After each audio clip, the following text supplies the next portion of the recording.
माँ सरस्वती को नमन करते हुए नमस्कार देश के नौजवानों। आप सभी मज़े कर रहे होंगे, मज़े करते रहो। जाग चुके हैं और आप भी जाग जगाओ, यानी जाग मुसाफिर जाग घना दिन सो लियो। ठीक है, अब तो आपका जागने का समय आ चुका है। आपके जो मंत्री हैं वो भी जाग चुके हैं। इतने कोरोना में पड़े हुए थे, तो हम भी थोड़ा बहुत जाग जाते हैं, जाग के कुछ करते हैं भाई। तो आ जाओ बिंदु पे।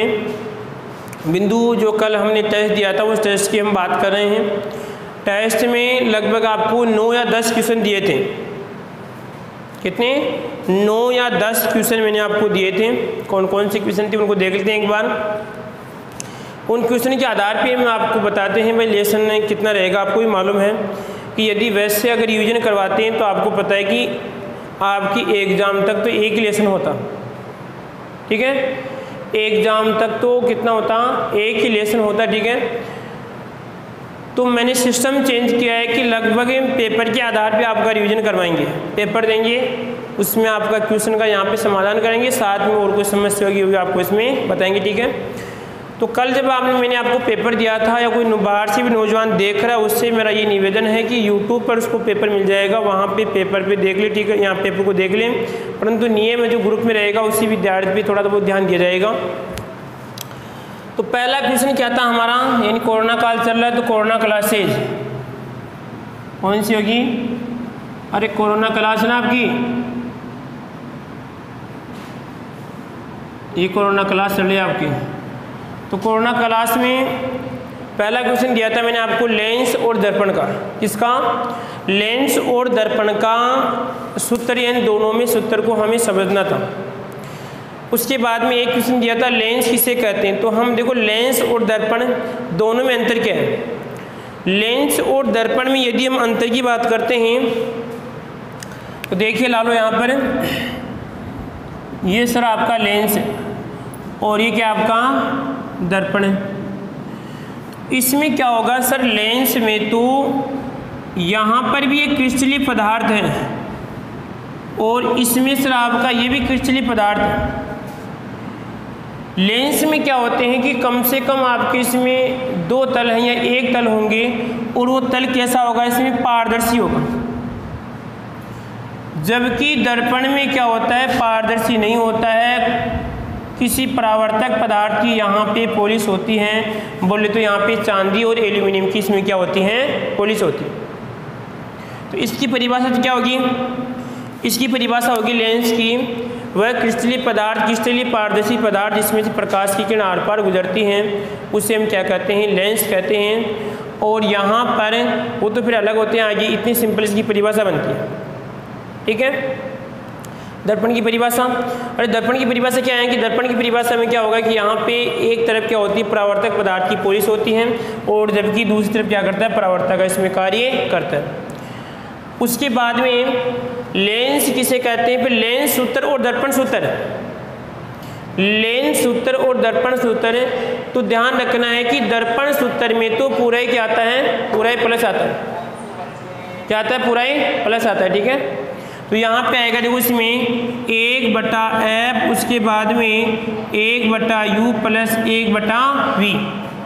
ये तो किसका है बताओ इसमें, ये दर्पण का होगा। यहाँ पे लेंस में क्या हो जाएगा, 1/f बराबर 1/v माइनस 1/u। अगर जिन विद्यार्थियों ने ये लिखा है तो उनका लगभग क्वेश्चन क्या बिल्कुल सही है। ये 2 क्वेश्चन के आंसर आ चुके हैं। ध्यान रखना, वो कैसे भी पूछ सकता है, इस पे आधारित हम क्वेश्चन भी करेंगे। फिर इस पे आधारित क्वेश्चन भी बनेंगे कि हाँ सर उसमें क्या धनात्मक होगा। देखो यहाँ पर क्या क्या सिस्टम, ये सर ऐप तो क्या होगी, अरे क्या होगी ऐप है,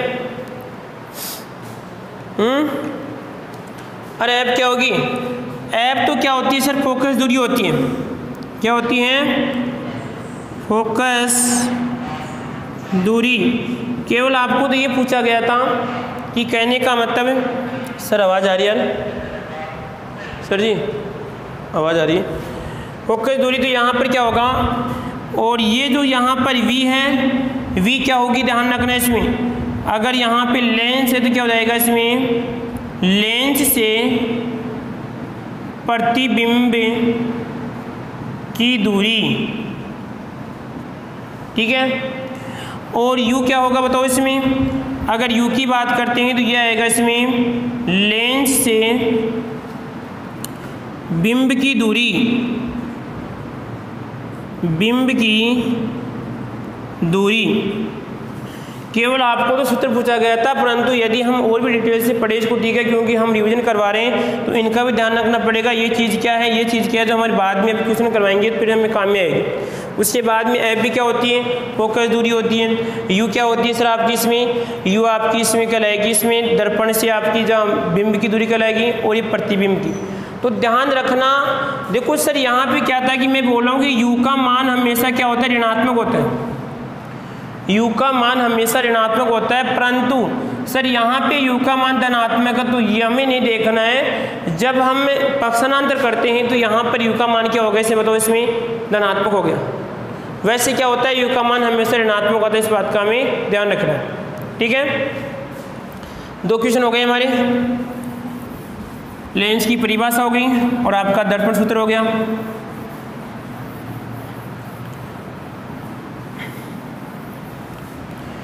अगले क्वेश्चन की बात करते हैं। देखो यहाँ पर इसको थोड़ा और बताएं।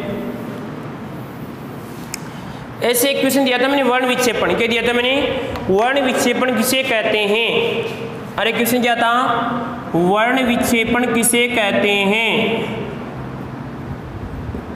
वर्ण विक्षेपण किसे कहते हैं। देखो यहाँ पे वर्ण का मतलब तो हम बात करते हैं किसकी, रंग की बात करते हैं, ठीक है। जैसे आपको पता है कि जब आपका देश आज़ाद नहीं हुआ था या आज़ादी के समय चलता था तो वहाँ पे लोगों को वर्ण के आधार पर पृथक किया जाता, भाई गोरे कालों का देश इस प्रकार, ठीक है। भाई कहते हैं कि हमारे देश में पहले गोरे आए थे और वो क्या मानते थे, हमारे नौजवानों को काला मानते थे, ठीक है। तो वर्ण के आधार पर देश का विभाजन किया गया था। तो यहाँ पर वर्ण का मतलब रंगों से, ठीक है। विक्षेपण का मतलब बटना, अलग अलग बटना, विक्षेपण का मतलब अलग अलग बटना। तो यहाँ पे देखिए वर्ण विक्षेपण, जब प्रकाश की किरण, जब प्रकाश की किरण को हम क्या करते हैं, प्रिज्म से गुजारते हैं। ये प्रिज्म यहाँ पे लगभग 3D में होता है, केवल यहाँ पे 2D बना सकते हैं। प्रकाश की किरण में कितने रंग होते हैं, 7 रंग होते हैं। कितने होते हैं, 7 रंग होते हैं। जब प्रकाश की किरणों को प्रिज्म से गुजारा जाता है तो यहाँ पे 7 रंगों में बंट जाती है। कितने रंगों में, 7 रंगों में बंट जाती है। इसे प्रकाश का वर्ण विक्षेपण कहते हैं। क्या कहते हैं, इसे प्रकाश का वर्ण विक्षेपण कहते हैं। फिर देखिए, जब प्रकाश की किरण को, प्रकाश की किरण को किस में से गुजार रहे हैं, प्रिज्म से गुजार रहे हैं। अब यहाँ पे ये प्रिज्म देखो किसका कार्य कर रहा है, प्रिज्म यहाँ पे लेंस का कार्य कर रहा है। यदि मान लीजिए किरण आर पार वास्तविक रूप से निकलती है तो आप समझ जाना कि वो क्या होगा, लेंस होगा, लेंस की तरह काम करेगा।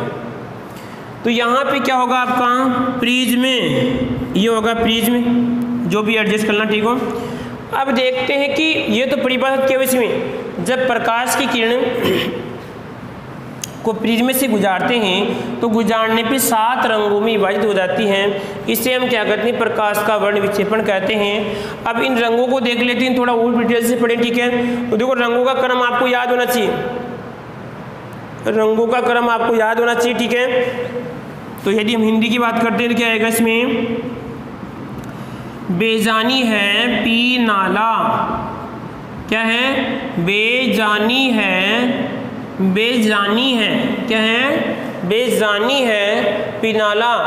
1 2 3 4 5 6 और ये आपके 7। तो यहाँ पे देखिए ये तो आएगा इसमें, बोले तो लालू तो लाल, और यहाँ पे ये आएगा नीला, यहाँ पे आएगा पीला, और यहाँ पे आएगा इसके बाद में हरा, और यहाँ पे आएगा, अरे ये क्या हो गया इसमें, बेजानी है पी नाला, नारंगी, बेजानी। तो यहाँ पे नारंगी, क्या आएगा इसमें, नारंगी, और इसके बाद में यहाँ पे आएगा नीला, और यहाँ पे आएगा इसमें जामुनी, क्या आएगा इसमें जामुनी, और यहाँ पे आएगा इसमें आपका ये बैंगनी। क्या आएगा इसमें बैंगनी।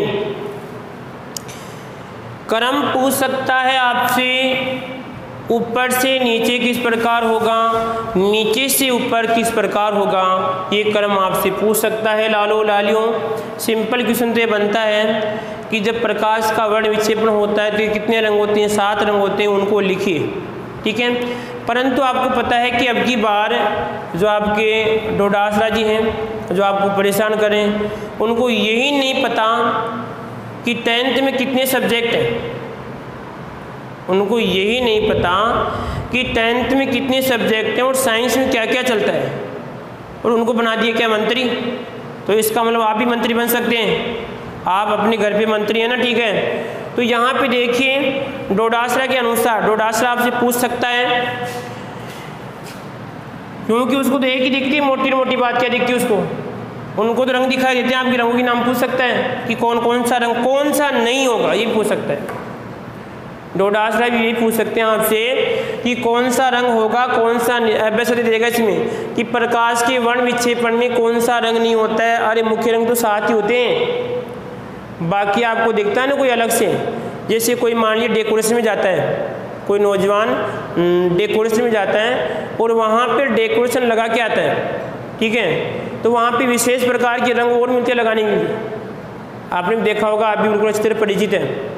जो नौजवान डेकोरेशन करके आते हैं उनको देखना आप गौर से, टच मी टच मत करना, नहीं तो पूरा काम गड़बड़ हो जाएगा, ठीक है। तो रंग तो मुख्य 7 की होती है, इनको मिला के हम और भी रंग बना सकते हैं। एक बात तो ये, यदि मान लीजिए पूरे रंग हैं उसमें, यदि पूरे रंगों का परावर्तन हो रहा है तो इसका मतलब तो कैसा सफ़ेद होगा, और यदि पूरे रंगों को ले रहा है तो क्या होगा, इसमें सिर्फ आपका काला होगा। ये बात तो हम पहले ही पढ़ चुके हैं। तो यहाँ पर रंग है आपके लाल, नारंगी, पीला, हरा, नीला और आपका जामुनी। उसके बाद में याद रखना कौन सी बात है कि सबसे मध्य का रंग कौन सा होगा, सबसे मध्य का रंग आपका पीला होगा। रे कौन सा होगा इसमें, सबसे मध्य का रंग पीला होगा। इस बात का ध्यान रखना है लालो लालियों, नहीं तो बहुत खराब काम हो जाएगा, ठीक है। अब पूछ सकता है कि नीचे से क्रम, तो नीचे से आपका बैंगनी, जामुनी, नीला, हरा, पीला, नारंगी और लाल, ऊपर से आपको याद है। उसके अलावा देखो यहाँ पर अगर यहाँ पे एक नौजवान का क्वेश्चन भी था कि सर यहाँ पे ये वाला जो रंग है, इस वाले रंग की अगर हम बात करते हैं तो इसका प्रकीर्णन क्या होता है, सबसे ज़्यादा होगा, इसका प्रकीर्णन सबसे कम होगा। इसी कारण क्या होते हैं, क्योंकि इसका जो लैम्डा होता है, इसका जो लैम्डा होता है, ये लैम्डा इसका ज़्यादा होता है। ये लैम्डा ज़्यादा होने के कारण ही यहाँ पे इसका प्रकीर्णन तो क्या होगा, सबसे कम होगा। लैम्डा ज़्यादा होगा, प्रकीर्णन कम होगा। इसी कारण देश के नौजवानों खतरे के, जहाँ पर भी आपको खतरा दिखता है तो वहाँ पे क्या मिलेगा, लाल मिलेगा। खतरा आपको लगभग दिन में 3 या 4 बार दिख सकता है। देखो यहाँ पर इस पर भी लाल है, दिख रहा है आपको, इस पर भी लाल है, इसका मतलब आपको दूर से दिखाई देगा कि इस पर खतरा है, ठीक है। क्वेश्चन पूछ भी सकता है। इसके अलावा जो लेसन नंबर आपका 20 था वो हट चुका है, वहाँ पर भी कि खतरे के निशान लाल क्यों बनाए जाते हैं, तो कोई कहेगा कि लाल हमें अच्छा लगता है, लाल हमें अच्छा लगता है। अब आप ही मत बोल देना कि सर टमाटर लाल क्यों होता है, आप ही मत बोल देना कि टमाटर लाल क्यों होता है या जो तरबूज लाल क्यों होता है, ठीक है, ये मत बोल देना। आप इस बात का ध्यान रखना है। और भी क्वेश्चन है, ठीक है, उनको छोटे पर ध्यान रखना है। लाल हमें समझना है, कुछ नौजवान लाल भी होते हैं, उसकी वो बात नहीं करें। तो यहाँ पे क्या होगा, बेजानी आपका पिनाला, ठीक है। आगे देखो उसके बाद में अब यहाँ पर ये क्रम याद रखोगे। ये नौजवान है यहाँ पे थोड़ी बदमाशी कर रहे हैं, ठीक है, तो बदमाशी तो करने की आदत है, ठीक है, मौका मिलेगा तो बता देंगे आपको। अब आगे वो कितने क्वेश्चन हो गए भाई, 3 क्वेश्चन हो गए। वर्ण विक्षेपण में याद रखना, अरे 3 क्वेश्चन हो गए। अगला क्वेश्चन क्या देखो हमारा, अगला क्वेश्चन था कि कोई आपका उत्तल लेंस है, क्या है, उत्तल लेंस। अब देखो उत्तल लेंस का मैंने नौजवानों को क्वेश्चन दिया, तो पहली बात तो लगभग सिर्फ एक नौजवान है, वो नौजवान केवल पेंसिल से काम तो कर रहा है, परंतु उसका क्वेश्चन का आंसर गलत है। क्वेश्चन का आंसर गलत है, पेंसिल से काम तो कर है। तो पहली बात तो मैंने बोला कि नियम तो नियम ही होते हैं, नियम अनुसार काम करना पड़ेगा आपको। तो ये उत्तर लाइन से क्या है, यदि जो नौजवान पेंसिल से काम करेगा, क्या करेगा, पेंसिल से काम करेगा, पता नहीं क्या बोले नौजवान, अगर पेंसिल से क्या करेगा रे, काम करेगा तो उसका ही सही माना जाएगा। मेरे को पता है कि भाई आपने पेन से काम किया है, अरे भाई पेन से मैंने थोड़ी कहा इसमें, ये तो आपका डायग्राम पेन से बनेगा इसमें, ठीक है। तो क्वेश्चन ये था हमारा कि वस्तु कहाँ पे थी, और इसको थोड़ा यहाँ पे बना लेते हैं, ठीक है, अच्छा रहेगा। वस्तु कहाँ पे थी, वस्तु यहाँ पे देखिए सर, ये तो इसका F होगा और यहाँ पर क्या होगा, इसका C होगा। इस C1 मान सकते हैं, F1 मान सकते हैं, इसको हम क्या मान सकते हैं, F2 मान सकते हैं, और इसको मान सकते हैं हम C2 मान सकते हैं। देखो आप जो भी मान रहे हैं, आप जो भी मान रहे हैं उस मानने वाले का आप नाम लिखना, सीधी सी बात है। आप इसको C2 मानने कोई दिक्कत नहीं है, इसको आप मान सकते हैं 2F2 मान सकते हैं, और इसको मानेंगे आप, ये आएगा इसमें 1, ये लो, ये मान लेते कोई दिक्कत नहीं है, इसको मान लो आप, खेल ही खत्म कर इसका। फिर आप इसमें रहेगा, इसमें आएगा, देखो अगर ये F2 1 और 1 और यहाँ पे रहेगा 2F2, ठीक है, अरे कोई दिक्कत किसी को इसमें। तो ये बोल रहा है कि वस्तु, देखो ध्यान, वस्तु यहाँ पर है और वस्तु यहाँ पर है, तो एक बात नोट कर लो आप ध्यान से, इसको हम पूरा ही समझाते हैं। देखो ध्यान से कि वस्तु कहाँ पे बता रहा है, वस्तु यहाँ पे बता रहा है किस पे, F2 कह सकते हैं, या हम कह सकते हैं वक्रता केंद्र, किस पे कह सकते हैं, वक्रता केंद्र पे आपकी वस्तु है, ठीक है, कोई दिक्कत किसी को इसमें, वक्रता केंद्र पे क्या इसमें आपकी वस्तु है। तो इसका मतलब क्या होगा, तो यहाँ पे देखिए सर, यहाँ पर हमारी वस्तु है, क्या है हमारी, यहाँ पर है वस्तु है। अब यहाँ पर देखिए सर, जब प्रकाश की किरण, आपको पता है कि सर हमें मालूम है कि बनाने के लिए कम से कम क्या होगी, 2 किरणों की आवश्यकता होगी। तो ये प्रकाश की आपको पता है, देखो किरण के नियम याद होने चाहिए, मुख्य अक्ष से समांतर आने वाली किरण क्या होती है, फोकस बिंदु से होकर गुजरती है, तो सर यहाँ पे इसे गुजरेगी। उसके बाद में क्या होगा सर, यहाँ पे ये कौन सी किरण जाएगी इसमें, बताओ आपकी अभिलंब, कौन सी जाएगी इसमें, ये अभिलंब किरण जाएगी यहाँ पे। तो लगभग कहाँ पे बनेगा इसका, देखो इसमें तो प्रतिबिंब बनेगा सर, ये तो हमारी क्या है बताओ, वस्तु है, इसका बनेगा यहाँ पे। अगर मान लिया आपको थोड़ा ये ज़्यादा लग रहा है तो एडजस्ट कर लो, इसको क्या दिक्कत है, ऐसे मान लो कि सर हमें तो, क्योंकि बराबर बनेगा, क्या बनेगा इसमें, बराबर बनेगा, तो यहाँ पे इसको बराबर कर लेते हैं और इसको काट के, क्योंकि देखो यदि हम वास्तविक हमारे पास उपकरण होंगे तो हम इसको बिल्कुल सीधा कर सकते हैं। तो यहाँ पर आएगा, इससे गुजरेगी प्रकाशीय केंद्र से, तो यहाँ पर आएगा ये लो, फिर यहाँ पे मिल रहे, ऐसे मान लो कि यहाँ पे दोनों आपस में काट रही है, अरे थोड़ी काटने में ले भाई, काटेगी अगली बार मिला देंगे, ठीक है, ये लो यहाँ पे मिला दिया, ठीक है।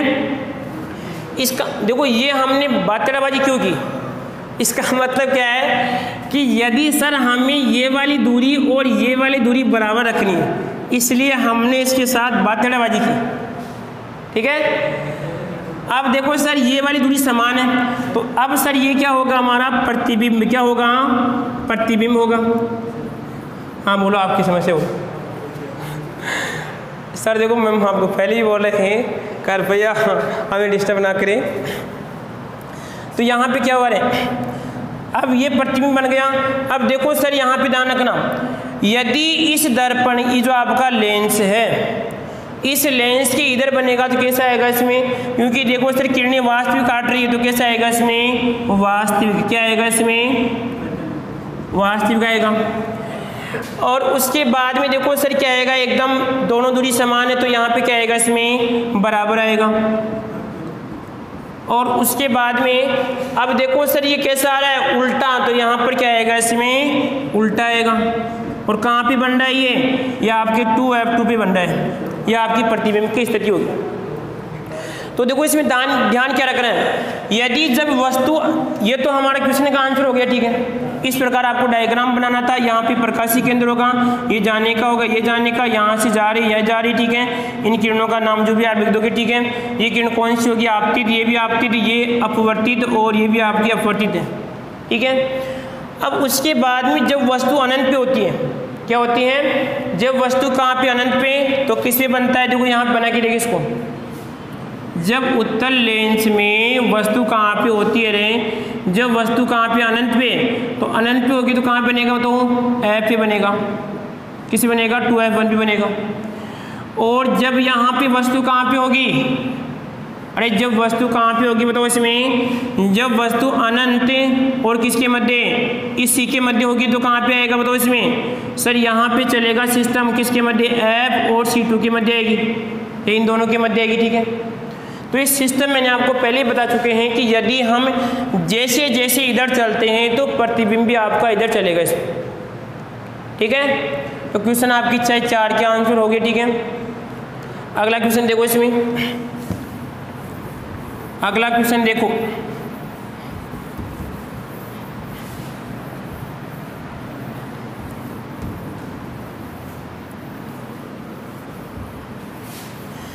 अगला क्वेश्चन की बात करते हैं, प्रकाश क्या है। क्वेश्चन ये था हमारा कि प्रकाश क्या है। तो प्रकाश के बारे में लिखना है कि प्रकाश एक भौतिक राशि है जिसके द्वारा हमें क्या होती है? वस्तुएं दिखाई देती है। ये हमारी ऊर्जा का क्या होता है? एक स्रोत होता है। तो प्रकाश के बारे में आपको ये लिखना था। फिर रिपीट कर रहा हूँ, प्रकाश एक भौतिक राशि है जो हमारी प्रकृति में एक ऊर्जा का, सूर्य के माध्यम से क्या होता है? हमें प्रकाश मिलता है जो ऊर्जा का स्रोत होता है, ठीक है। और इस प्रकाश के कारण क्या होती है? हमें वस्तु दिखाई देती है, ठीक है। कोई दिक्कत नहीं आती किसी को इसमें? अगला क्वेश्चन देखो इसमें, पूर्ण आंतरिक परावर्तन किसकी बात कर रहे हैं? पूर्ण आंतरिक परावर्तन। अरे क्या था अगला क्वेश्चन? पूर्ण आंतरिक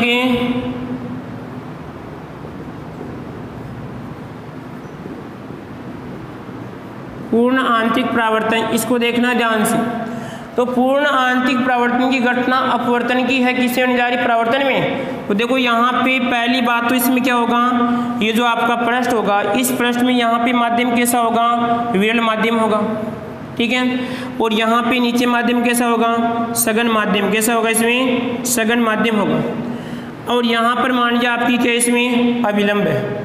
तो इसमें क्या होगा कि जब प्रकाश की किरण, आपको मालूम है अपवर्तन की घटना का नियम, जब प्रकाश की किरण क्या होती हैं? सघन माध्यम से विरल माध्यम में जाती है तो अविलंब से दूर हो जाती है। तो यहाँ पे देखिए, जैसे मान लीजिए आपने क्या किया, इस प्रकाश की किरण को आप यहाँ से भेज रहे हैं और यहाँ से भेजने पे आपकी कौन सी किरण है? अपवर्तित किरण है। ये आपकी आपतित किरण है, ये अपवर्तित किरण है, ठीक है। इसका नाम लिखिए तो आएगा अपवर्तित। बड़ा पूरा लिखोगे तो ही नंबर मिलेंगे, ठीक है, नहीं कट जाएंगे। ये कहलाएगा इसमें आपतित,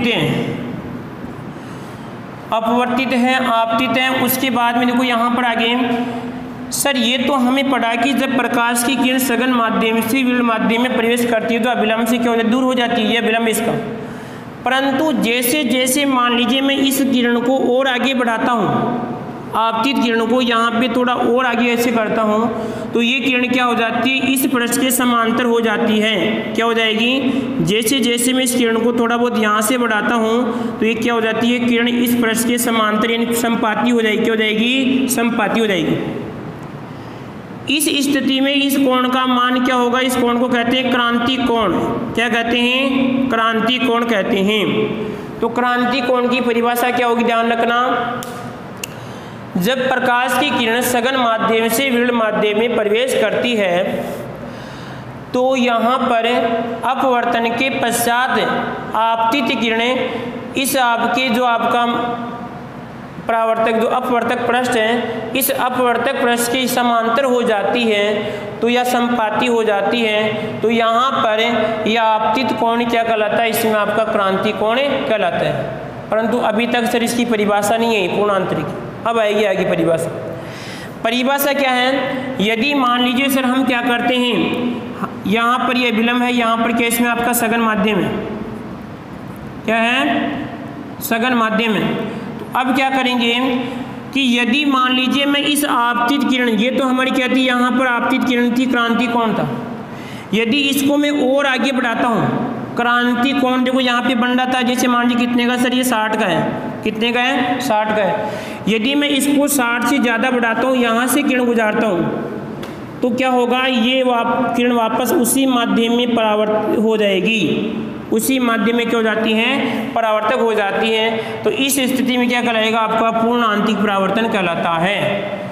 क्या बनेगा, पूर्ण आंतरिक परावर्तन। ठीक है, ध्यान क्या रखना है, जब प्रकाश की किरण सघन माध्यम से विरल माध्यम में प्रवेश करती हैं तो यहाँ पे अपने पथ से दूर हो जाती हैं, परंतु जब यहाँ पे आपतित किरण को सघन क्रांति कोण से ज़्यादा बढ़ाते हैं तो यहाँ पे अपवर्तित किरण उसी माध्यम में क्या हो जाती है, इसमें परावर्तित हो जाती है, उसे कहते हैं आपका पूर्ण आंतरिक परावर्तन कहते हैं। इस पूर्ण आंतरिक परावर्तन का आपका जो ऑप्टिकल फाइबर होता है उसमें इसका प्रयोग किया जाता है, जिसमें प्रकाश को लंबी दूरी तक भेजा जाता है।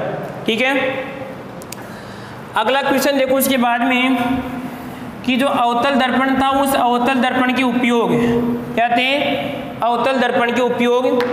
तो अवतल दर्पण के उपयोग में मैंने कल एक नौजवान क्वेश्चन भी दिया था, अब याद आ गया मेरे को। ठीक है, मैंने कहा था कि वो प्रतीत होती है, आभासी होती है। तो रोहित यादव का क्वेश्चन बिल्कुल सही है। ठीक है, रोहित यादव ने बिल्कुल सही आंसर दिया है, रोहित यादव। इसका मतलब ये तो स्पष्ट होता है कि नौजवान क्लास तो देख रहे हैं, ये एक ही मेरे अनुमान के अनुसार तो ये एक ही नौजवान है कि जो क्लास देख रहा है, क्योंकि और नौजवान मानी क्लास तो देख रहे होंगे परंतु उनके कमेंट का आंसर नहीं आ रहा है, वो केवल गुड मॉर्निंग करके छोड़ रहे हैं। इसका मतलब उसने क्लास को पहले देख लिया, गुड मॉर्निंग कर लिया, बारिश हो गई। अरे मैं से कह रहा हूँ क्लास के बीच में आपको क्वेश्चन दिया जाता है, उसका कम से कम आंसर आना चाहिए। ठीक है, तो रोहित यादव है, उसका बिल्कुल आंसर क्या है, बिल्कुल सही है। तो हम अगले क्वेश्चन में चलते हैं। ठीक है, अगला क्वेश्चन क्या है आपका, जो अवतल दर्पण है, उस अवतल दर्पण क्या है भाई, अवतल दर्पण के उपयोग। तो मैंने आपको पढ़ाते समय बताया था कि हमें क्या याद रखना है, एक टेढ़ा नाई की मैंने आपको ट्रिक बताई थी।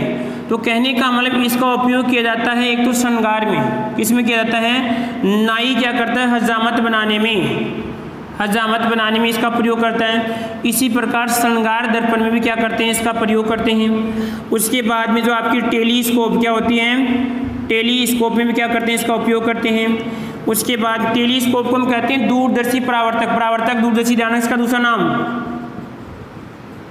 परावर्तक है, दूरदर्शी इसका नाम होता है भाई, परावर्तक दूरदर्शी इसका नाम होता है। हजामत बनाने में श्रृंगार दर्पण, ठीक है, टेलीस्कोप में। इसी प्रकार डेंटल चिकित्सक क्या करता है, इसका दंत चिकित्सक भी क्या करता है, बोलते यहाँ पे कीड़े निकाले में नहीं, दांतों की सफाई या दांत उखाड़ने में क्या करता है, दंत चिकित्सक इसका उपयोग करता है।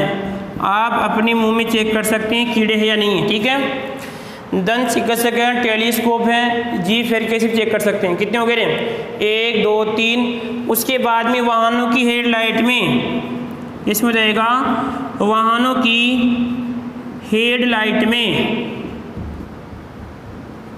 लाइट में क्या करते हैं, इसका उपयोग करते हैं।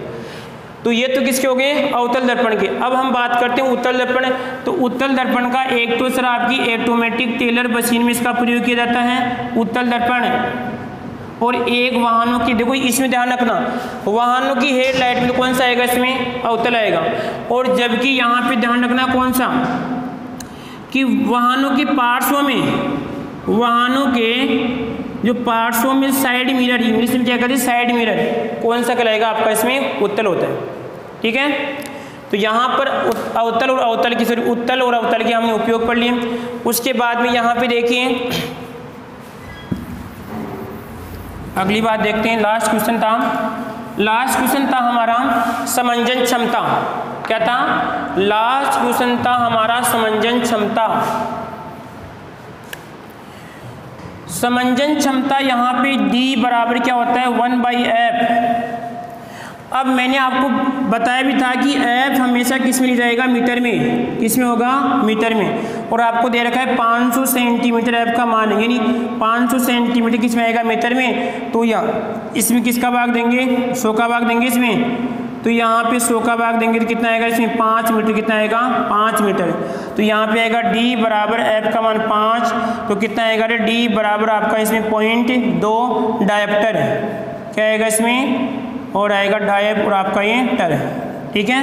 तो यहाँ पर ये लेंस की समंजस क्षमता यहाँ पे p आएगा, क्या आएगा इसमें p, और यहाँ पे क्या आएगा इसमें p, और यहाँ पर आएगा इसमें p, और इसको हम d के द्वारा भी क्या करते हैं, प्रदर्शित करते हैं। अरे कोई दिक्कत यहाँ तक किसी को इसमें? फिर देखिए समंजन क्षमता का मतलब क्या होता है कि जैसे मान लीजिए आप किसी कैमरे को करते हैं, कैमरे को जो बड़ा छोटा करते हैं, जैसे आपके सामने फोटो खींचता है, वो क्या करता है, जो सामने गोला उसको घुमाता है, उसके आधार पे लेंस को एडजस्ट करता है, उससे हम क्या कहते हैं, उसकी समंजन क्षमता कहते हैं। तो जो हमारा पेपर था लगभग पूरा क्लियर हो चुका है, ठीक है, और कोई क्वेश्चन तो नहीं है इसमें, ठीक है, जो भी है वर्ण विक्षेपण प्रकाश हो गया। अब मैं आपको आगे के लिए क्वेश्चन दे रहा हूँ, एक क्वेश्चन देखे जा रहा हूँ, देखते हैं किस किस का इसमें आंसर आता है, ठीक है, देखते हैं किस किस का आंसर आता है। क्वेश्चन हमारा ये है, ध्यान रखना, क्वेश्चन ये दे रहा हूँ, वस्तु, और यहाँ पे वस्तु है इसमें अनंत व ओ के मध्य, अनंत व ओ के मध्य है, और इसमें दर्पण कौन सा है, दर्पण है उत्तल, दर्पण है उत्तल। ध्यान रखना, हिंट समझदार के लिए इशारा काफी होता है। वस्तु अनंत व ओ के मध्य है, और दर्पण कौन सा है, उत्तल। तो आपको ये बताना है प्रतिबिंब कहाँ पे बनेगा, उल्टा बनेगा, सीधा बनेगा, वास्तविक बनेगा, ये जानकारी आपको बतानी है, ठीक है देश के नौजवानों।